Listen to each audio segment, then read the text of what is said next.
Hi everyone, Johnny here working on my film study skills, and today I am looking at the Alexander Volkanovski vs Brian Ortega fight from UFC 266. This was an epic featherweight fight that had many great moments. However, I wanted to focus my study of this fight on the striking concept of squaring, as I think this was a significant influencing factor in the outcome of the exchanges.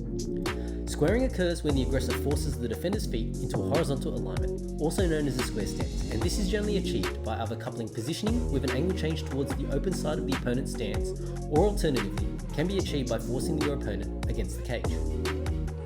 A squared stance in itself is not necessarily a negative thing, as it allows both hands to be thrown with power.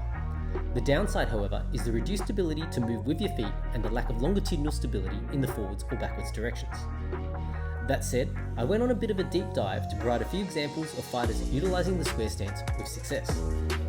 The first example is none other than the great Mike Tyson.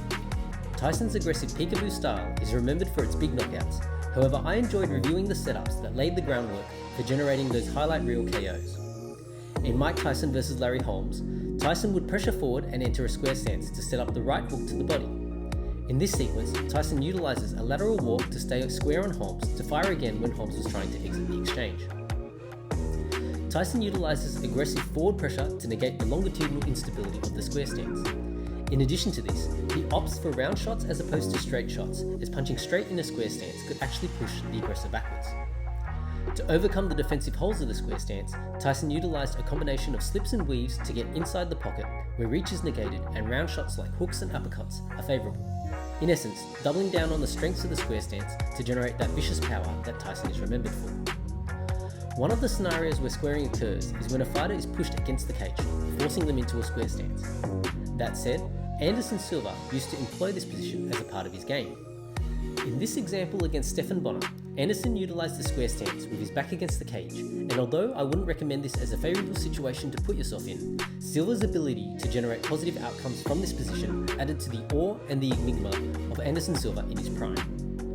From a technical standpoint, the rearwards instability of the square stance is offset by the cage behind him, creating a post to add strength to Anderson's straight punches. Without rearward mobility, Silva relies on lateral movement, parries and counters to stifle Bonnar's offense, creating a unique puzzle to be addressed. Stephan Bonnar could not really utilise any round kicks, as his foot would likely be caught in the cage before he could generate any sort of meaningful impact with the shin. This in effect reduced his offensive options to 1. Firing straight shots at range, 2. Moving into the pocket to trade hooks, uppercuts or elbows, 3. Fighting in the clinch, or lastly, trying to engage in the wrestling to attempt a takedown, options that Anderson seemed only too happy to engage with. After thinking about this scenario, I thought to go and rewatch an iconic moment from the Anderson Silva and Israel Adesanya fight. Although Anderson Silva wasn't in a fully square stance, Adesanya realised he had reduced offensive options with Anderson against the cage and demonstrated his fight smarts in disengaging after testing his offensive options from what would generally be seen as a favourable situation. Getting back to Ortega vs Volkanovski, it's one thing to utilise a square stance. However, if your opponent is putting you into a square stance, it is likely that you're on the back foot, playing into the rearwards weakness of the square stance and impacting your ability to return fire. There were a few layers to Volkanovski's squaring strategy. The first involved utilising the lead hand to push Ortega to the open side. As positioning is relative, it doesn't matter whether Volkanovski moves to his left or he encourages Ortega to move to his right, as he can enter with his jab by pushing forward at a 45-degree angle and then pivot, putting Ortega into a squared stance on his exit. In this sequence, Ortega fires the inside low, and Volkanovski moves with the kick in an attempt to set up his right hook off the angle change. I think it's worth noting that Ortega's stance switch to southpaw was what kept him out of range of the rear hand. As a comparison from an exchange earlier in the round, Ortega was caught squared out of position as Volkanovski pushed towards the inside, following up with the rear hand. It is this battle for position that influenced the decisions and adjustments that both fighters made throughout the rounds. In this next sequence, Ortega entered with a shifting cross from southpaw. As his feet were now squared from coming forward, his follow-up strike with his left hand actually pushed him out of position to follow up with anything meaningful.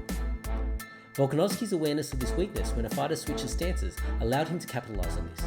In this sequence, Ortega feinted with the stance switch, and as Ortega was trying to exit to his right, Volkanovski moved forward with his jab.